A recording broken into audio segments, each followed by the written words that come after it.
Karma to Christ ministries आपका स्वागत करती है। आइए हम परमेश्वर के वचन पर चर्चा करें। आज का वार्तालाप का शीर्षक है बिचौलिए को छोड़ो। आज के बाइबल छंद हैं यशायाह 33वां अध्याय पद 21 और 22। और जब कभी तुम दाहिनी व बाईं ओर मुड़ने लगो, तब तुम्हारे पीछे से यह वचन तुम्हारे कानों में पड़ेगा, मार्ग यही है, इसी पर चलो। तब तुम वो चांदी जिससे तुम्हारी खुदी हुई मूर्तियां मढ़ी हैं, और वो सोना जिससे तुम्हारी ढली हुई मूर्तियां आभूषित हैं, अशुद्ध करोगे। तुम उनको मैले कुचैले वस्त्र की नाई फेंक दोगे और कहोगे, दूर हो। तथा निर्गमन 20वां अध्याय छंद 18 और 19। और सब लोग गर्जने और बिजली और नरसिंगे के शब्द सुनते और धुआं उठते हुए पर्वत को देखते रहे, और देख के कांपकर दूर खड़े हो गए। और वे मूसा से कहने लगे, तू ही हमसे बातें कर, तब तो हम सुन सकेंगे, परंतु परमेश्वर हमसे बातें न करे, ऐसा न हो कि हम मर जाएं।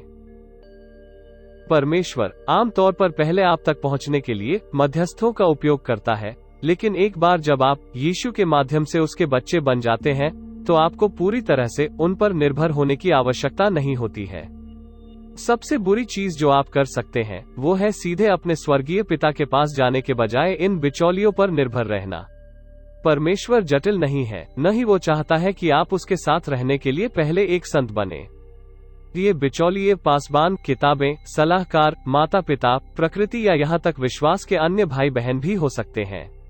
परमेश्वर आपको जगाने के लिए हर संभव तरीके का उपयोग करेगा और आपको यह एहसास दिलाएगा कि वो मौजूद है और आप उसके बिना कुछ भी नहीं हैं।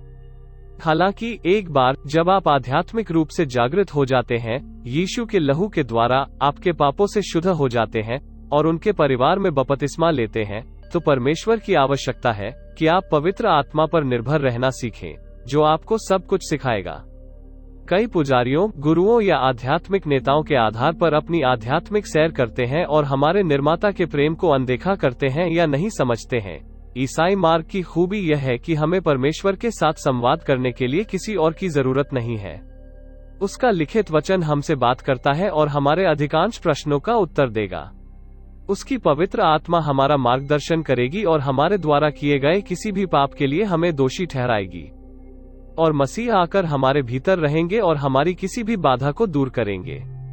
एक बार जब आप अनुभव करते हैं कि परमेश्वर आपसे कैसे बात करते हैं, तो आप कभी भी बिना किसी उद्देश्य के धार्मिक गतिविधियों में वापस नहीं जाएंगे। मूर्ति पूजा, किसी उपदेशक या गुरु की प्रशंसा करना, और आपके रहस्यों को समझने में सक्षम होंगे। परमेश्वर का राज्य। परमेश्वर को आपसे बात करने के लिए दुभाषिए की आवश्यकता नहीं है, न ही उसे आपकी ओर से प्रार्थना करने के लिए किसी की आवश्यकता है।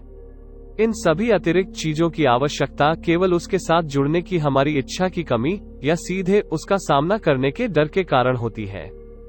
जो लोग आपको सीधे परमेश्वर को सुनने से रोकते हैं, वे बाइबल के परमेश्वर का प्रतिनिधित्व नहीं करते हैं, लेकिन वे जादू टोने का अभ्यास कर रहे हैं। वे चाहते हैं कि आप अपने आध्यात्मिक जागरण के लिए उन पर निर्भर रहें और सत्य के ईश्वर का प्रतिनिधित्व न करें। यदि आप केवल परमेश्वर से सुनने के लिए दूसरों पर निर्भर हैं, तो आप अपने जीवन में मूलभूत परिवर्तन करने के लिए जो कुछ भी सुनते हैं, उसे आप कभी भी गंभीरता से नहीं लेंगे। आइए प्रार्थना करते हैं। स्वर्गीय पिता, आप प्रभु हैं जो अपने लोगों की चोट को बांधते हैं और उनके घाव के आघात को ठीक करते हैं। आप अपने लोगों में आनंद लेते हैं। तूने अपनी प्रजा के सीन को ऊंचा किया है। धन्यवाद पिता कि हमें आपके साथ संवाद करने के लिए किसी बिचौलिए की आवश्यकता नहीं है। धन्यवाद कि यदि हम व्यक्तिगत रूप से आपके सामने अपने पापों को स्वीकार करते हैं और पश्चाताप करते हैं, तो आप हमें क्षमा करेंगे। धन्यवाद कि यीशु के माध्यम से आपकी उपस्थिति तक हमारी सीधी पहुंच है। हमें प्रकृति से देवताओं को अन्य पुरुषों या धार्मिक परंपराओं से बनाने के लिए क्षमा करें।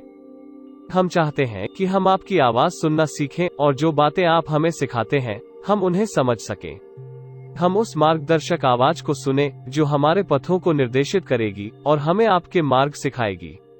हम उन लोगों की तरह न बने जो आपसे संवाद करने से डरते हैं और आपके प्यार को नहीं समझते हैं। हम यीशु के पराक्रमी नाम में मांगते हैं। आमीन।